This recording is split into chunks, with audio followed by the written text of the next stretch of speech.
Next on the bench is a Seth Thomas Ogee Clock from the 1860s. There's a lot of things to get into in this video and many problems to fix. So stick around and watch how I do a complete overhaul to bring this clock back to life.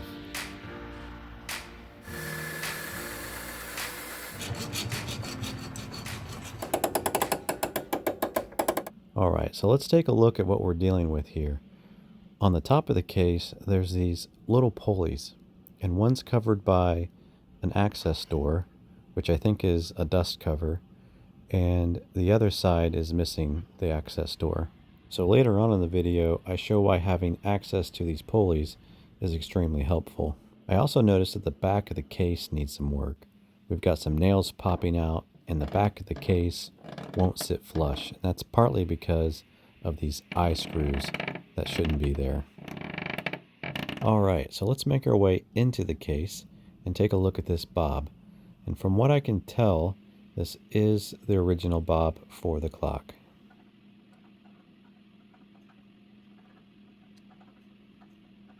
So this label is in great condition, and it's got a lot of information on how to operate and service the clock.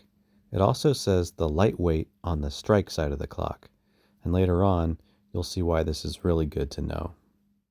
There's also clues on this label that helped me figure out about when this clock was made, and I'll get more into that later. But first, let's check out one of our first major problems, which is the string has broken that holds the weight, and also this is not the original weight the clock came with. This is some jerry-rigged weight that someone put in, so I'll have to find a new one of those. Also, that looks like a modern washer, and it doesn't look original to the clock either, so I'll have to find a new one of those. And the hands are all bent. So right off the bat, we've got a series of problems that need to be dealt with, and it doesn't stop there. So this appears to be the original key to the clock, and it might look a little different than the keys you're used to seeing. But let's go ahead and wind up the strike side of the clock and see if it strikes.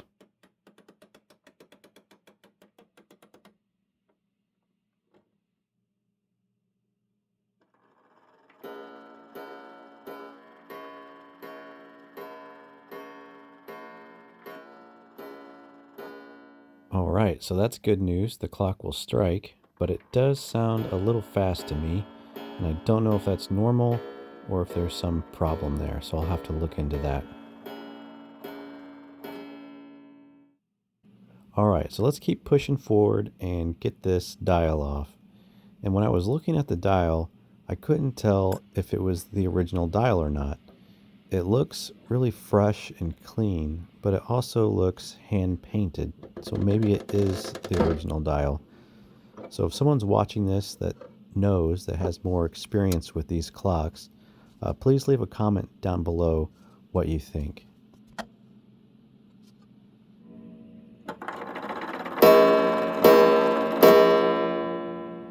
So in full disclosure, before I started filming, the clock wouldn't tick.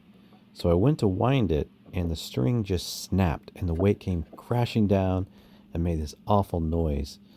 So this problem is partly my fault and partly because the string is probably really old. But it does tick when I apply force to the grate wheel, so that's good news. So at this point, I was wondering how much these weights actually weigh and how important it is that they weigh a specific amount or not.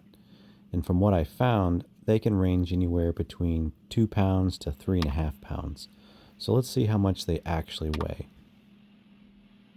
So this one weighs 3 pounds and 4 ounces, and the other one weighs 1 pound and 10.4 ounces, which is outside the normal operating range that I found during my research.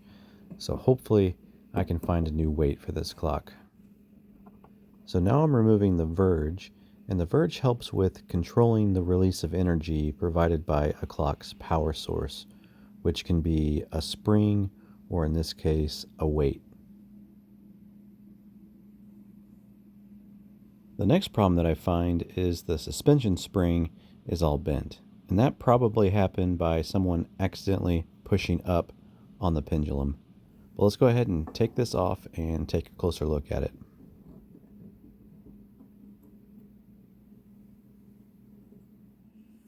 Yeah, so the suspension spring is pretty mangled, so I'll have to see if I can fix that, and if I can't, I'll have to find a new pendulum. All right, so let's keep pushing forward and finally get the movement out of the case.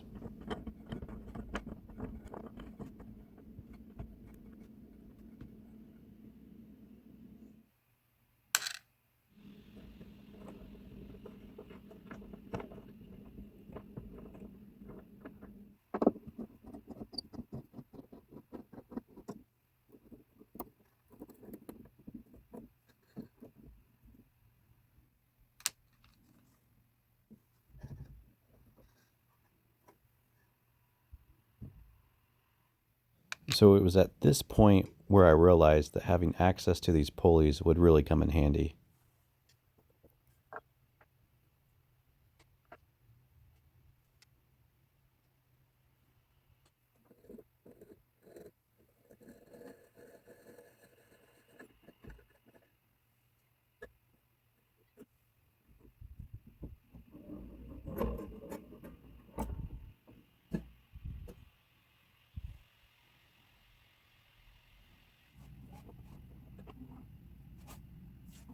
All right, so the movement's finally out of the case, and we can get a better look at what we're dealing with here. And you can tell that the movement's dirty. It's pretty greasy and oily, but you really can't get a good idea of how bad it is until you look at it under a microscope. So look at that. Now, this just isn't a cosmetic problem.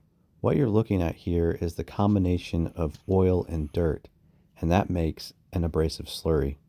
So as the pivot turns within that, it slowly grinds and sands the pivot hole away and will eventually stop your clock from working altogether. It's kind of hard to see here how much damage has been caused because of this, but once I get the movement cleaned, we'll take a better look.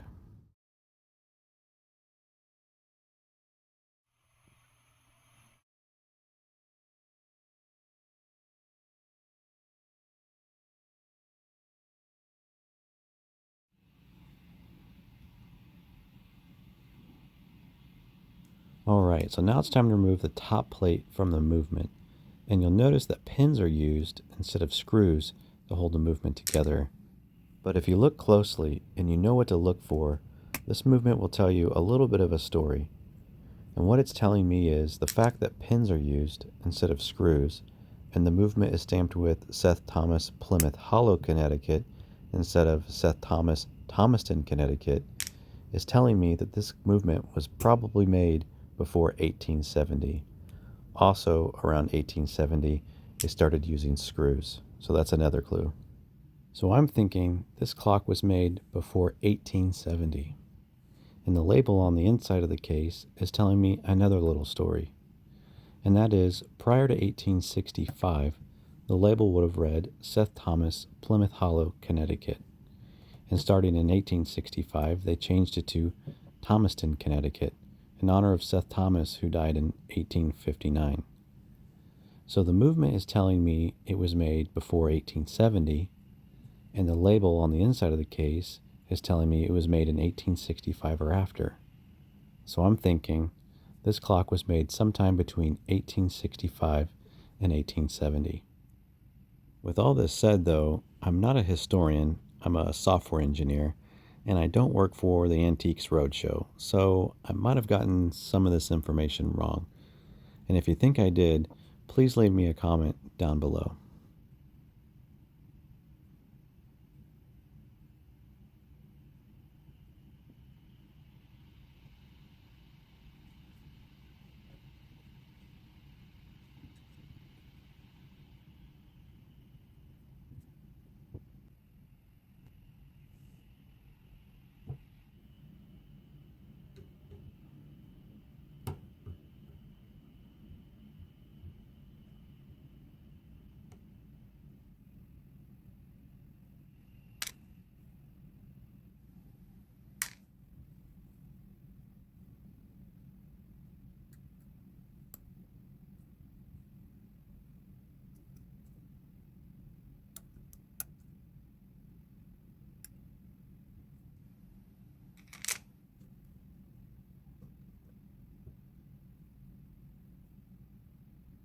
So most of the clocks I've worked on in the past have typically been spring driven, and this is only the second time I've dealt with a clock that's weight driven. The other weight driven clock I've worked on was a cuckoo clock, and that was a lot of fun to work with. Also, I don't think I've mentioned yet, but this is a 30-hour clock, which means you typically want to wind it every day.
Alright, so now it's time to start cleaning everything. And I'm going to use some Crystal Simple Green and some distilled water in the ultrasonic cleaner. And I'm going to set the temperature to 40 degrees Celsius and the time to 25 minutes. I was doing 20 minutes before, but I'm going to up it to 25 minutes and see if I get better results.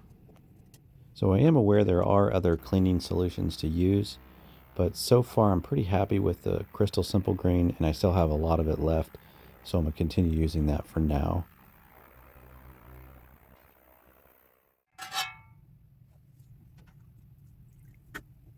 So it looks like these turned out pretty good to me. So now I'm going to go ahead and clean everything with some mineral spirits just to make sure there's no leftover solution residue from the ultrasonic cleaner, and to make sure everything's really clean. And then I'll follow that up with drying everything off with a heat gun. And after everything's cleaned, I'm going to show you before and after shots so you can see the difference.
So apparently there was this washer stuck to the count wheel, and I didn't realize it before, and it came loose in the ultrasonic cleaner.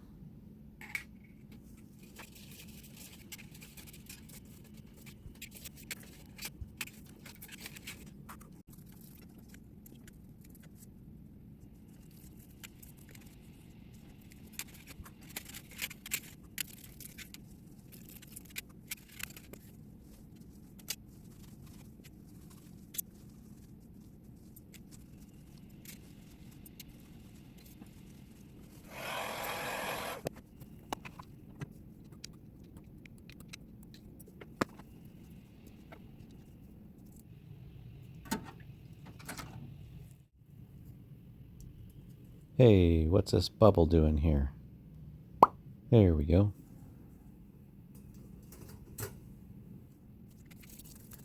So before I forget, I want to let you guys know that I really appreciate it when you hit that thanks button that sits just below the video in YouTube. That really helps support the channel. So thanks again.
Alright, so now I'm going to see if I can fix this suspension spring.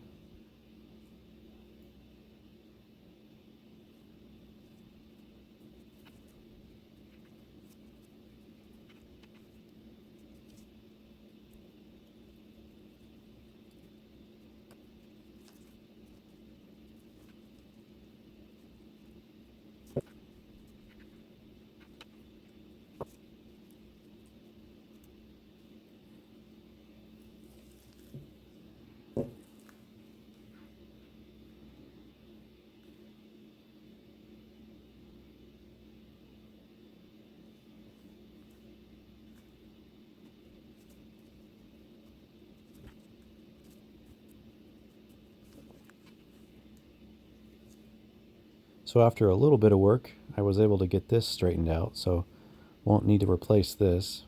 So let's go ahead and look at some before and after shots. So earlier I showed you a couple pivots that were pretty caked with oil and dirt, and they had a little bit more play in them than what they should. But now that everything's clean, we can take a second look at that to see what's going on. Alright, so now that all that gunk is out of the way, we can clearly see that this pivot hole is actually worn. Anything outside this red circle is damage caused by that pivot spinning within that oil and dirt. So this hole will have to be rebushed. Alright, let's go ahead and get this fixed now. So what I'm going to do first is measure the outer diameter of this pivot, which comes out to be 1.57 millimeters.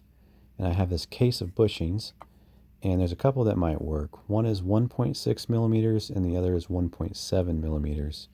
And I will check both to see which one has the appropriate amount of play, because there should be a little bit of play within the pivot hole, but not too much. And I'm also checking if the bushing is too tight, because you want the pivot to spin freely within the bushing. And this one looks like it fits, but it might be a little bit too tight. So I'm going to go the next size up, which is 1.7 millimeters, and see how that one looks.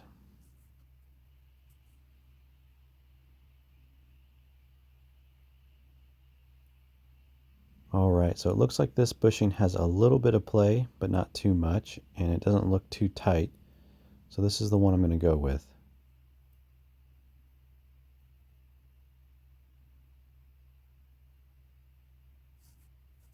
So I just want to point out that one side of the bushing is flat and smooth, and the other side is cupped, which acts as an oil sink. So next I'm going to measure the outside diameter of this bushing, and it looks like it's 2.68 millimeters. And I have a set of broaches I use to make new holes for bushings, and there's one in particular that should do the trick. This one comes to 2.69 millimeters, and these are tapered. So what I'm going to do is start a couple broaches below that to work my way up to a hole that ends in 2.68 millimeters. So as I make the new hole, I'm going to apply force in the direction opposite the wear. And this is to make sure that the hole is centered correctly and is in the correct location. Because if you're not careful, the broach will drift into the worn area and then the new hole will be off center, and you definitely do not want that. Another thing I want to point out is I'm making the new hole from the back side of the plate. And this is because the broach is tapered, which means the hole will be tapered. So the hole will be slightly smaller on the front side of the plate and bigger on the back side. So when I go to insert the new bushing, I will do it from the back side of the plate, and it won't allow it to push all the way through the plate. And this kind of creates a mechanical lock for the new bushing. And one last thing to point out here is I'm trying to keep the broach perfectly perpendicular to the plate as I make the new hole, because I don't want the hole angled in some strange direction. And this can be kind of hard to do by hand, so I just have to pay extra attention to what I'm doing.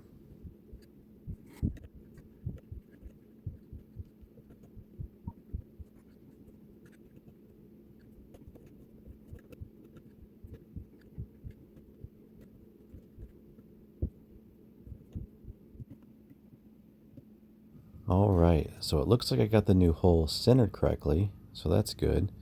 So now it's time to install the new bushing. So what you're looking at here is the back side of the plate. So the flat side of the bushing should stick up. And I'll simply use my drill press and an aluminum rod to press this new bushing into place.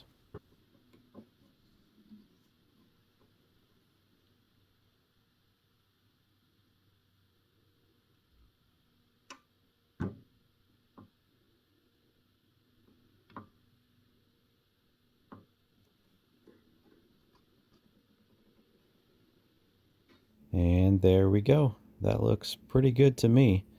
So now I'm just going to do a couple tests just to make sure everything fits and spins correctly.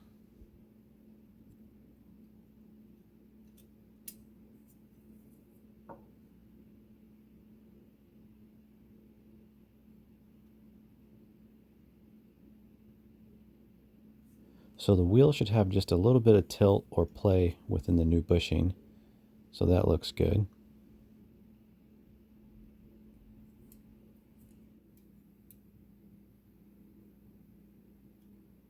All right, so let's go ahead and see how it spins.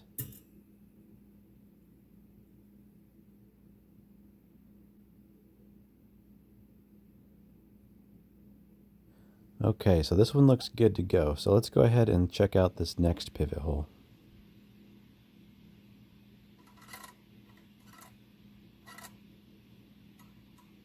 All right, so you can clearly see that this pivot hole is damaged as well. If you look just outside the red circle, you can see the worn area in the top left. So this hole will have to be rebushed. And I'll go through the same steps and process that I did on the previous pivot hole.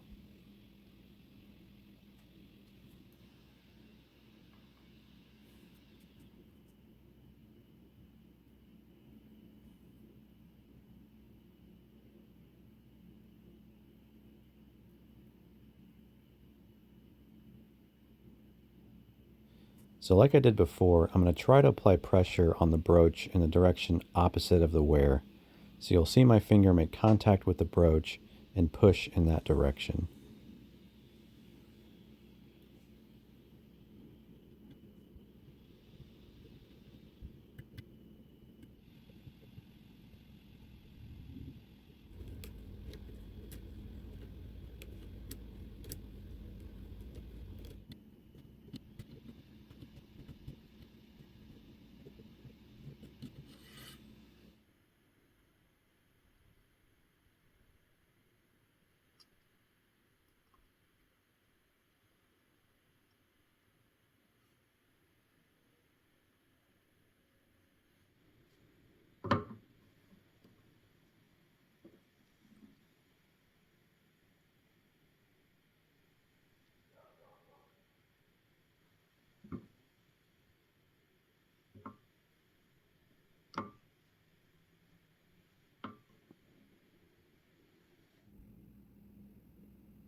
All right, time to give it a quick test and see how things are working. So I didn't show it in the video, but I did check over all the other pivot holes, and these were the only two that looked like they needed to be rebushed.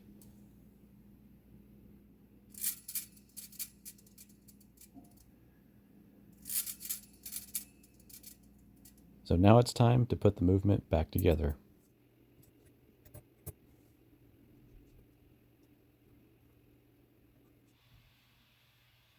So one thing I'd like to mention here is some of the brass parts formed some patina while they were in the ultrasonic cleaner.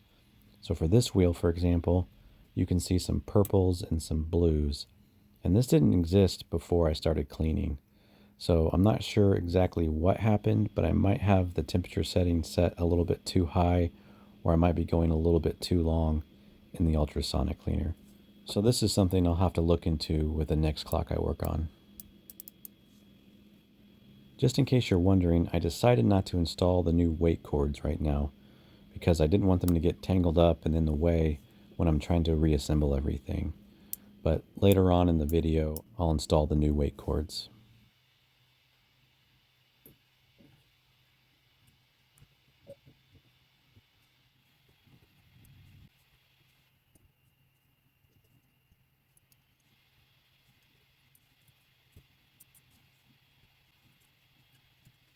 So one of the last things I like to do before I finish a clock is get the beat rate dialed in just right to where it's not beating too fast or too slow. And in order to do this, I need to know what the actual beats per minute should be. And to figure this out, I count the teeth and the pinions from the escape wheel to the center wheel and perform the calculation below. And on this movement, I came out with a number of 109.2. So this means if I can get the clock to tick at 109.2, it should keep pretty good time. So I've had many people ask me, how do I remember where everything goes? And the secret is, it's what you've literally been watching this whole time. I have plenty of reference video of what the movement looked like before I took it apart, and I have video of myself taking it apart. So if I get lost or I forget where something goes, all I need to do is go look at the video I have. And this was the whole reason why I even started recording what I was doing. It was because I wasn't confident that I could remember where everything goes. And it wasn't until after the fact that I thought, well, maybe if I wrap this all up into a nicer video and put it on YouTube, people might find it interesting. And so that's what I did. And this is how this channel was born. Another good way to figure out where things go is actually taking the time to learn the anatomy of a clock movement. So basically the relationship between the various wheels and levers and things like that. So what I like to do is ask myself a series of questions before I even take the movement apart. Like, why is this wheel here? Why does it have this many teeth? Why is this lever shaped the way that it's shaped? Why is there a notch in this wheel and not a notch in this other wheel? You know, I ask myself all these questions. And if I don't know the answer, well, I do a deep dive and I read and I learn as much as I can about the clock movement. And in doing so, when I go to reassemble the movement, I can easily recognize the various parts and the functions they perform. So this is another way I figure out where things go. So here I'm testing if I assembled the strike side of the movement correctly. So once a clock starts striking, something needs to lock everything back up again so it doesn't continuously strike. So the locking lever won't lock everything again until the maintenance lever falls to the bottom of the notch on the maintenance cam, which won't happen again until the count lever falls into a deep notch on the count wheel. So those two things go together. They have to be in sync. So before I even think about putting the movement back into this case needs a complete overhaul. It's extremely dirty and dusty. There's veneer damage and the back of the case is nearly falling off. So we're going to get all of this sorted out right now.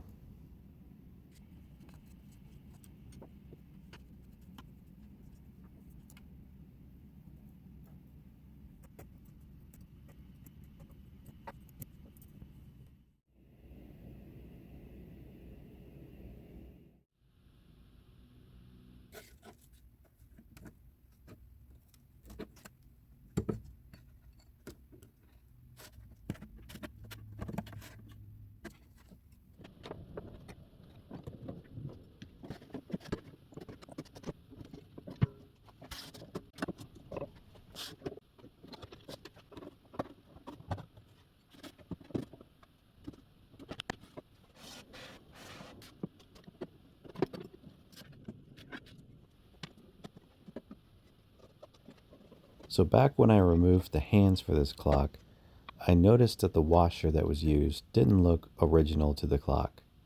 Well, look at what I just found hiding in this case.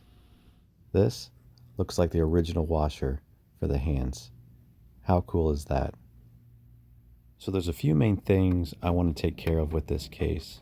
And one of those is getting rid of all the dirt and the dust that's accumulated over the years, because I don't want that finding its way back into the movement. And it's important to note here, I didn't get this compressed air anywhere near the label that's on the inside of the case back, because that probably would have shredded it to pieces, and we definitely don't want that. So the other things I want to take care of is completely cleaning the outside of the case in preparation for repairing the damaged veneer and also applying a new finish. So it's very likely that this case was finished using shellac. And shellac is made from the hard resin shells created by the lac bug and deposited on trees in India and Thailand. And from what I read, the best thing to clean shellac with is just warm, soapy water. So I took this case with me to a local woodworking store to try to find some new veneer to fix the bottom of the case. And I was in between either mahogany or rosewood, but I wasn't sure which one to pick. So I talked to some of the folks there, and we all kind of agreed that rosewood was the best choice. So one of the main challenges with fixing the veneer for me was trying to figure out how to match the old stain with the new stain. So off camera, I played around with all the different stains I have in my shop and came up with kind of a rough ratio of different stains to use.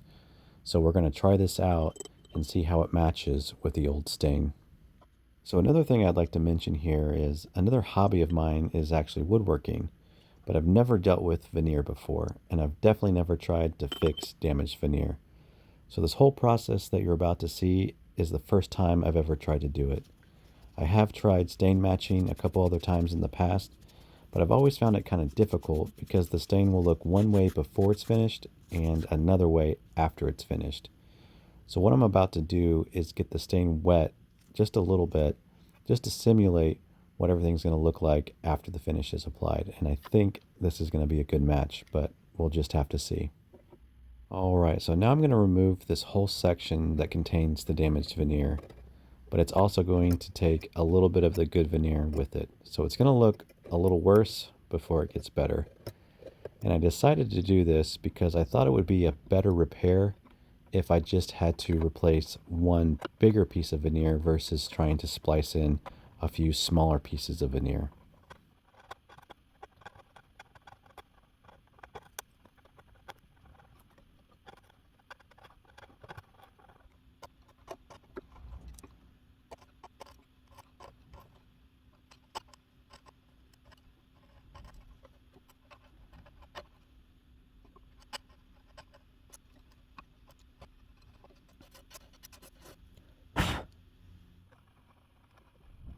So the next thing I need to do is try to replicate this exact shape on a sheet of veneer and get that cut out.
Well, that looks like it fits pretty good.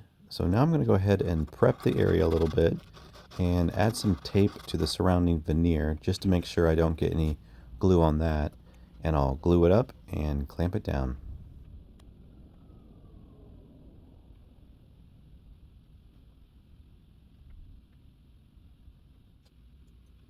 So just in case there's a little bit too much glue squeeze out, I added a piece of wax paper just to make sure that the new piece of veneer doesn't get accidentally glued to this piece of wood I'm using for clamping. Alright, so I let this sit for a while, so it should be good to go. So I'm going to get all this stuff removed, clean up any glue squeeze out, get the area sanded a bit, and get it ready for staining. So the biggest thing I was nervous about with fixing this damaged veneer was if I could really match the new stain with the old stain. I just wasn't sure if I could really pull it off. So I decided not to tape off the areas immediately surrounding the new piece of veneer. That way, as I'm adding new stain, I can easily see how well it's matching the surrounding areas. And as I was adding new stain, I just wasn't happy with how it was looking. So I went rogue a little bit and dug into some of my other stains and fiddled with it for a while until I was happy with what I was seeing. And I think I got it matching pretty good.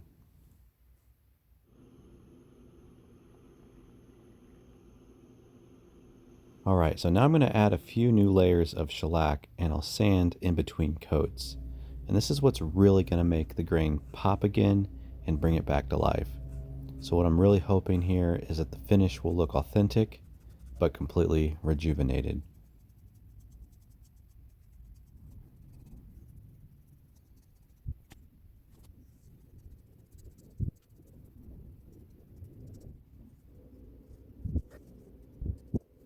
So I mentioned at the beginning of the video that this is a Seth Thomas Ogee clock.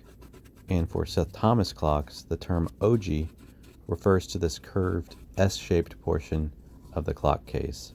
And the Ogee clock design originated in the United States in the 1830s and was popular until the early 1900s.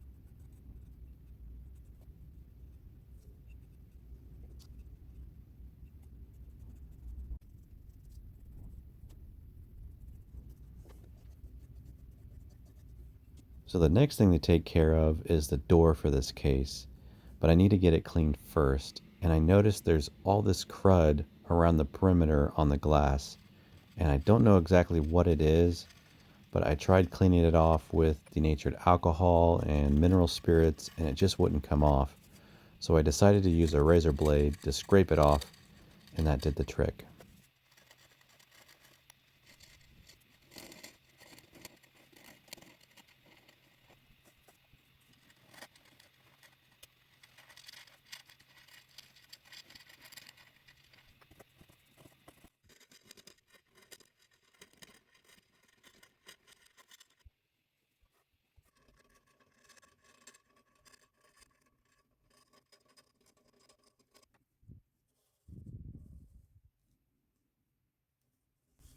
So I noticed on the other side of the glass there's some black paint in a few areas, and I definitely think it's related to the design that's printed on there. But I went ahead and looked online to try to find some other examples of Seth Thomas clocks that are similar to this one, and I found that some of the glass was painted completely black on the back side, and some of them you could see completely through. So I don't know how this clock originally looked, but I went ahead and removed this extra black paint. Alright, so I finished this door off by cleaning it and then applying a few layers of shellac.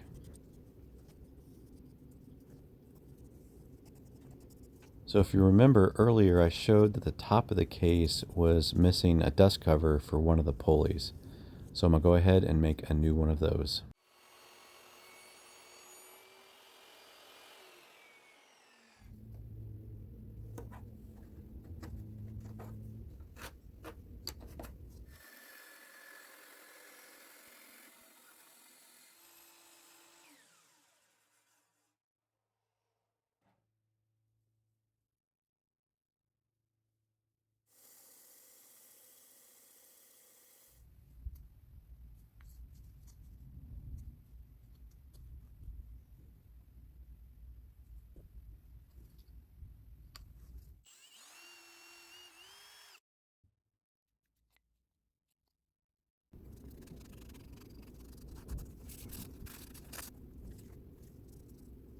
So the original dust cover and the top of the case looked like they were both stained with some dark ebony stain.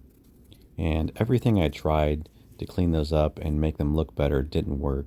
So I decided to stain the top and the dust covers with some ebony stain that I have in my shop. Now I don't know what the clock looked like originally here, but I think this made things look a little bit better.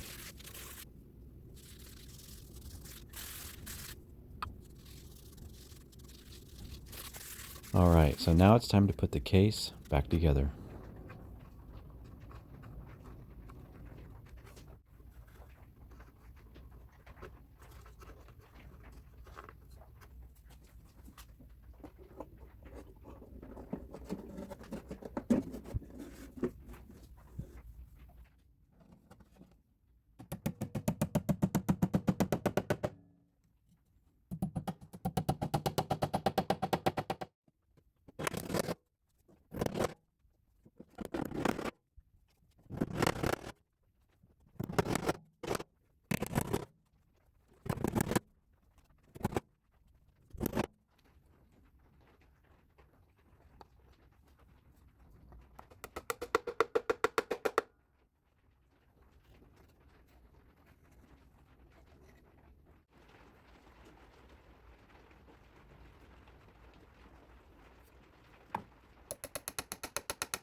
Alright, so it's time to switch gears and focus back on the clock movement.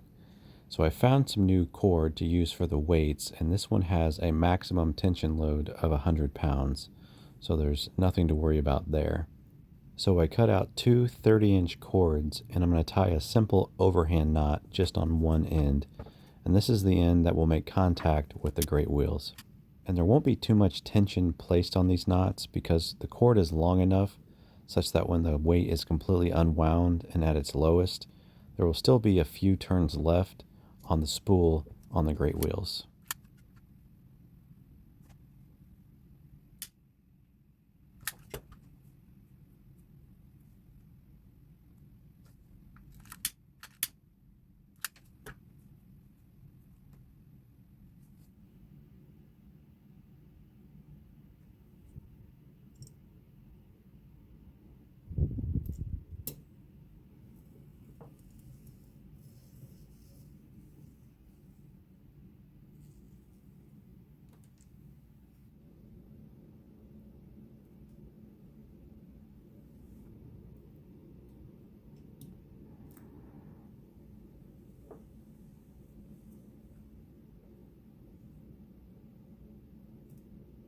Alright, so now it's time to oil everything and we can finally get the movement back into the case.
So just in case you haven't noticed, there's an extra pulley on the inside of the case on the strike side of the movement. And this pulley is meant to keep the cord out of the way of the governor fan. So here's another example of why there's access to the pulleys from the top of the case. It would have been extremely difficult to get the cord wrapped around the pulleys correctly without having access like this.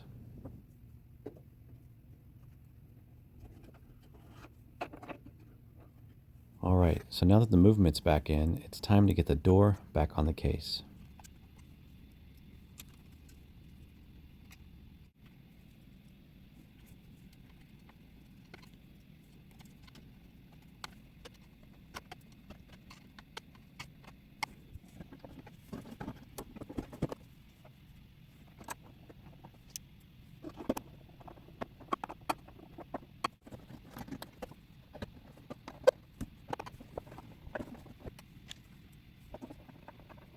So I decided to go with an adjustable hitch knot on the weight side of the cord because this knot should get stronger when tension is applied.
So do you remember this weight? Yeah, we definitely don't want to use this one. So what I did is I looked on eBay and I finally found a weight that looks a lot like the original weight that came with the clock. It's just slightly smaller. So now I'm going to go ahead and see how much it weighs. And it comes to 2 pounds and 7.7 ounces. So that's going to work just fine.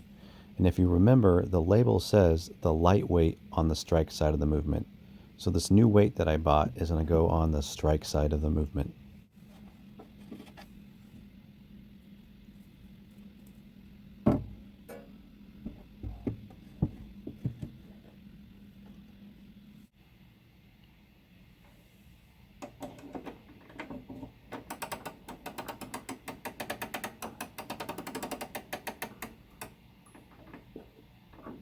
So now I'm going to wind up the time side of the movement and see if it ticks. And look at that, it's alive. And to help reduce friction between the escape wheel and the verge, I'm going to apply just a little bit of oil to the verge.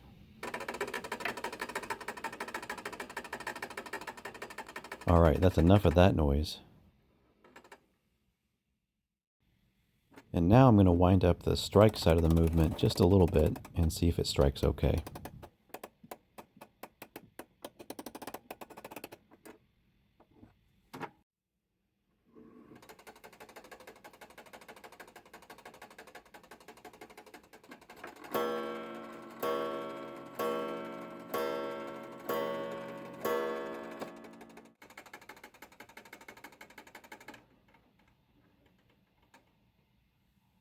So now I'm going to install the pendulum in the bob and see if the clock ticks the way it should.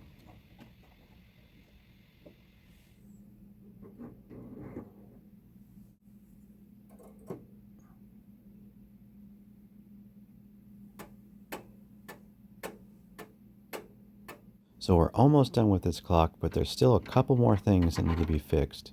One of which is creating a new pin for the hands. This one was missing the pin and I couldn't find it, so I'm going to make a new one now.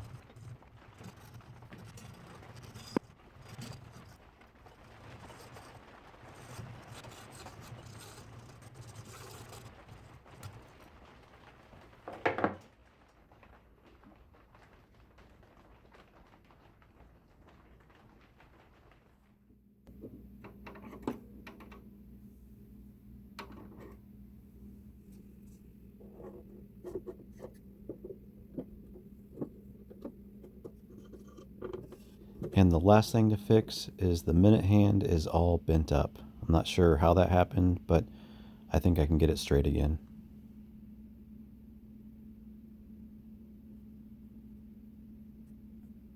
So before I put the dial back on, I looked at the count wheel and figured out that the clock should strike again at 9 o'clock.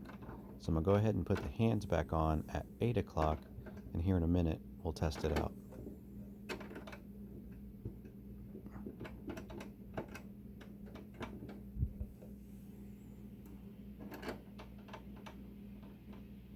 So now I'm going to use the original washer that I found hiding in the case, and then I'm going to install the new pin I made, and it looks like it's going to work just fine.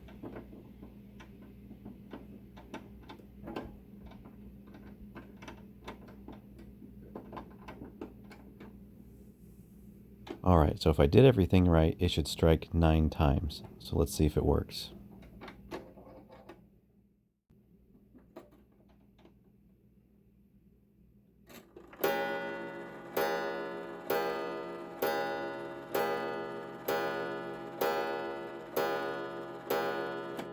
Alright, so it chimed 9 times, so it looks like I got that set up correctly. So now I'm going to wind things up just a little bit more, and the last thing to do is make sure that the beat rate is set correctly.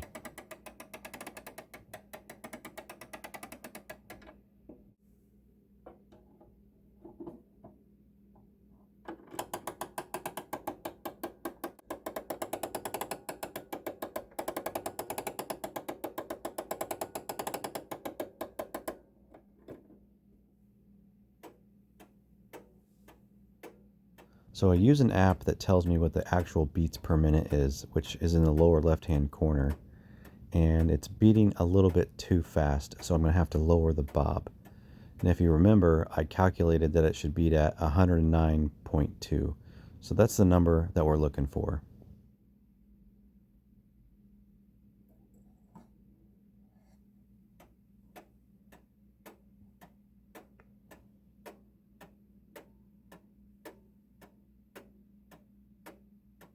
So now it's saying that the beats per minute is 109.38. So it's still beating just a little bit too fast. So now I'm going to lower the bob just a little bit more.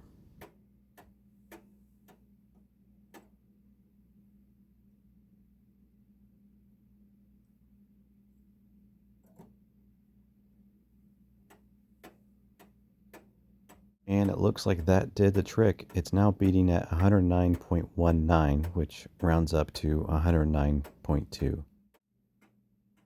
So I'm really glad I was able to give this clock a second chance at life. It was really challenging, but it was also a lot of fun. So I know this video was a little bit longer than what they normally are, but there was a lot to get into on this one. So I really appreciate you guys taking the time to watch and go on this journey with me. And if you like, please feel free to like and subscribe and leave any comments below if you have any questions or comments. Thanks and take care.